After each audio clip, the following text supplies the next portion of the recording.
les gens me connaissent aujourd'hui, je suis un énorme fan des Chevaliers du Zodiaque, animé de base. Pour ceux que ça intéresse, j'avais déjà parlé de la série Netflix, oui parce qu'à la base c'était la série Netflix, pour le premier arc de la saison 1 et j'avais pas été très tendre avec la série, donc pour ceux qui veulent aller jeter un œil, allez-y. Mais là on est là pour parler rapido de la nouvelle saison de Saint Seiya. Adaptant l'arc du sanctuaire, l'arc préféré des fans, même si personnellement je crois que je préfère les trois arcs avec Hades. Je sais pas, peut-être pour le personnage d'Hadès. Après, j'ai dit je préfère, ça ne veut pas dire que c'est meilleur que le sanctuaire. Donc, l'arc du sanctuaire, qu'est-ce que c'est ici? Bah, c'est comme l'animé de base. Seiya, Shun, Shiryu et Yoga voient Athéna se prendre une flèche dans le cœur et ont 12 heures pour traverser les 12 maisons du Zodiaque afin d'atteindre le grand pop. Sauf que là, ça ne sera que la moitié de l'arc. Ouais, parce que ça s'est arrêté à l'épisode 12. Soit parce que ça marchait pas assez, ce qui honnêtement peut se comprendre, hein, parce que même Crunchyroll, je pense qu'ils ont essayé, mais qu'ils savaient qu'ils ne pourraient pas sauver la série, soit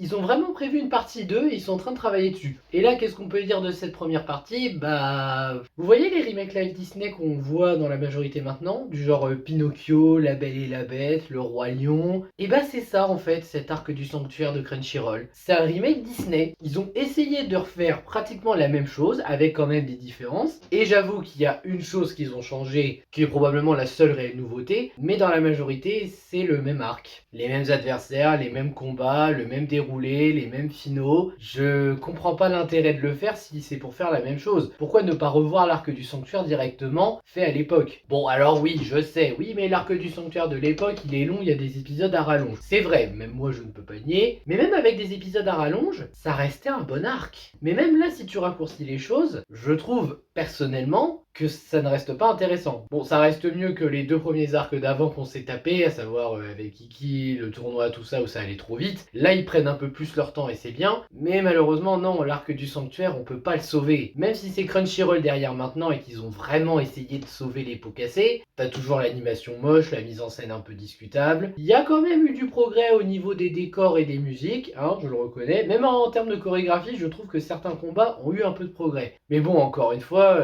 si c'est juste pour se remater la même chose en moins bien, autant se remater l'original, je suis désolé, autant le dire. Allez, partie spoil, je vais quand même être gentil et parler de la seule réelle différence. Vous vous souvenez du mont étoilé dans l'animé de base, ou même dans le manga, c'était Marine qui y allait pour découvrir la vérité sur le grand pop. Finalement là, elle y va avec Mu, Aldébaran et June du Caméléon. Et j'avoue que là, la seule réelle nouveauté, c'est que June du Caméléon a plus d'importance dans le scénario. Elle est un peu plus mise en avant. On se demande même si elle va pas être un peu, pas une sauveuse, mais qu'elle va apporter quelque chose dans la partie 2. Et franchement, il y a intérêt, hein, parce que si c'est pour la mettre en avant et finalement juste se contenter de refaire comme dans l'animé, c'est-à-dire Marine qui se ramène pour aider Seiya avec les roses d'Aphrodite, etc. Hein, je vais pas tout vous dire, vous connaissez mieux que moi je pense, bah ça serait triste. Mais oui, le fait que June du Caméléon soit un peu plus mise en avant, tout en étant bien développée en plus hein, par rapport à son maître, le fait qu'elle s'en veuille de la mort de celui-ci, qu'elle se sent pas assez forte par rapport à Shun parce qu'elle n'a pas été choisie, voilà, je trouve réellement qu'il y a des idées intéressantes avec June du Caméléon. Mais malheureusement, le reste,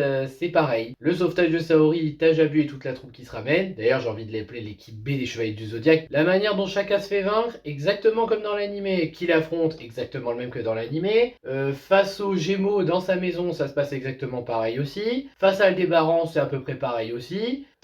Encore une fois, c'est pareil, mais en un peu plus raccourci pour certains, notamment avec Aldébaran. Et encore une fois, je vais dire ce que j'avais déjà dit, mais je ne vois pas l'intérêt d'avoir refait la même chose. Donc le bilan, ils ont essayé, ils ont corrigé 2-3 défauts de la première saison, notamment les bruitages des météores de Pégase, ça c'était infernal dans l'arc 1, mais finalement, est-ce que ça sauve la série? Non. Et je pense que maintenant aussi, cette série, malgré qu'elle soit passée chez Crunchyroll, c'est devenu un inintérêt pour beaucoup, et je le partage. Hein. Même moi, je me suis forcé à regarder cette saison parce que je me disais, je préférais me remater l'original, déjà que c'est un de mes animés préférés. Ouais non, par contre, j'ai pas le Blu-ray du Sanctuaire, c'est le seul qui me manque de l'animé original. Donc à vous de voir si vous voulez tenter l'expérience, mais moi pour ma part, je ne m'attendais à rien, mais je suis pas déçu, parce qu'en fait, vu que je ne m'attendais à rien, mais réellement rien, parce que bon, disons-le, hein, c'est pas parce que ça passait chez Crunchyroll que j'allais y croire, et bah finalement, j'ai pas été déçu. Ça reste nul, moins nul qu'avant, mais ça reste nul. Voilà, c'était un petit avis rapide sur Knights of the Zodiac saison 2, j'espère que ça vous aura intéressé, n'hésitez pas à liker, à partager, à vous abonner, et à me dire ce que vous avez pensé de cette saison si vous l'avez vue, et je vous dis à bientôt pour une prochaine vidéo. Ciao!